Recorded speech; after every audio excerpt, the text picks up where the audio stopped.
World War I. A guy called Sharif Hussein started thinking about how to get rid of Ottomans, so he started thinking of creating an Arab country instead. The question was, how can he do it? So he went to this guy, Sir Henry McMahon, and asked him to support his revolt against the Ottomans. Britain took that as a chance to create allies in the Middle East against her enemy in World War I. But, sir, what the heck? Why are you giving them their country? Their countries. Under the table, Britain and France together were updating their maps and dividing lands between them to be later placed under their control of what so-called mandate.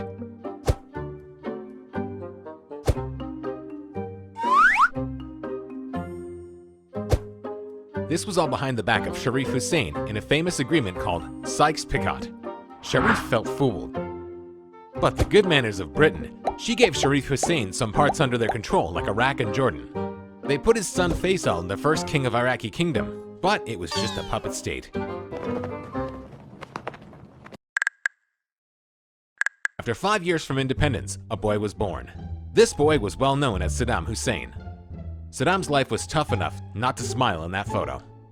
His father died 3 months before he was born, so he took the father's place and looked after his family.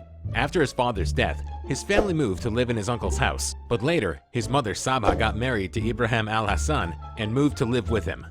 For Saddam's bad fortune, his stepfather was very aggressive to his family so that he left the house to live back with his uncle. Saddam grew up working in fields and herding.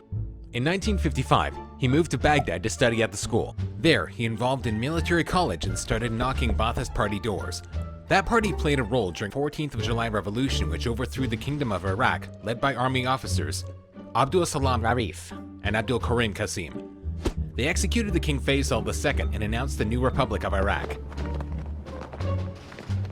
But due to Qasim's refusal to join the Gamal Abdel Nasser's United Arab Republic, the party turned against him, and it tore the coup comrades apart, so that they planned to assassinate him. The one who fit the bill to lead this operation was Saddam.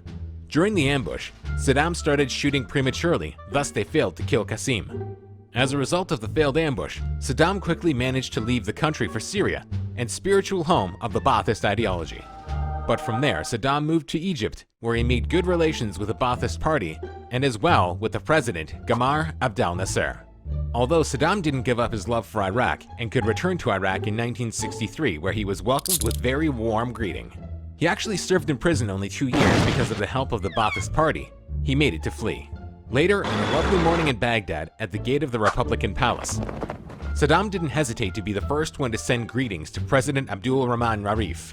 During Saddam al-Bakr's authority, Saddam had a major role in expanding his influence and power to obtain it by appointing relatives to positions of government. During his administration, he inaugurated a security apparatus to prevent coups and rebellions called Hanin. For broad relations, he got along with the Soviet Union. He signed the 15-year cooperation treaty with them, but he made the West get angry from his policies after nationalizing the oil companies. Iranian and Iraqi relations after that even got strained.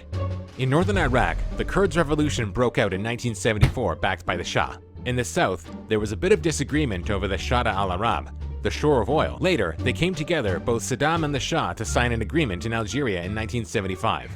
The Shah returned to his country with joy by signing the Algiers Agreement, which he considered a victory for Iran. But no one was welcoming him. Meanwhile, Saddam exiled the troublemaker Khomeini from Najaf, the latter of whom sought refuge in Kuwait and then to France. Khomeini was like Rafiki in The Lion King. Iranians considered him as the guide.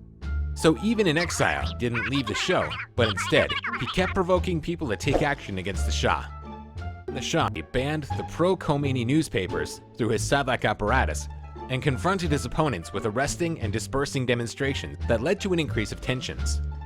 Thus, the Islamic Iranian Revolution came out. Khomeini successfully returned back to Iran and took the authority and promised his people to topple the ousted neighbor Saddam Hussein, so that he assisted the Kurdish rebellion in northern Iraq. On September 15, 1980, General Falahi, Assistant Chief of Staff on the Iranian Army, stated that Zayn al-Qaus, Saif Saad, and Shat al-Arab are Iranian regions, and that Baghdad and Aden were Persian, indicating that the new government ignored the signed agreement. Saddam Hussein was angry and felt that the Iranians were a threat to his authority, so he canceled the treaty. On September 19, 1980, he declared the war on Iran. Iran's threat to seize Bahrain, and even its claim that the entire Persian Gulf is Iranian, made the Arab countries line up with Iraq in its war. Starting with Kuwait, whose borders were adjacent to the Shatt al-Arab, the subject of the main dispute. France, Italy, Yugoslavia, and most of the Arab countries supported Iraq, while Syria, Libya, the Soviet Union, China, and Northern Korea stood with Iran. At first, the United States was claiming its neutrality, but then indirectly announced its support for Iraq, which later revealed the total opposite, the Iran-Contra scandal. On the 22nd of September 1980, the Iraqi forces bombed sites in Iran, and on the next day, they attacked the Iraqi forces by land towards Alahwaz. Then Iran retaliated by bombing Baghdad. On June 7, 1981, Israel took advantage of the busy Iraqi air defenses on the Iranian front. Israeli aircraft launched an attack on the Iraqi nuclear reactor located in Tuwaitha near Baghdad. And this is how it was for 8 years. Each of them takes over another with no major victory. In retaliation for Kurdish collaboration with the Iranians, Iraq launched a massive poison gas attack against Kurdish civilians in Halabja, recently taken by the Iranians, killing thousands of civilians. Iran airlifted foreign journalists to the ruined city, and the images of the dead were shown throughout the world.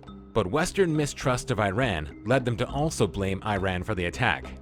The people of each country bailed out in July of 1988.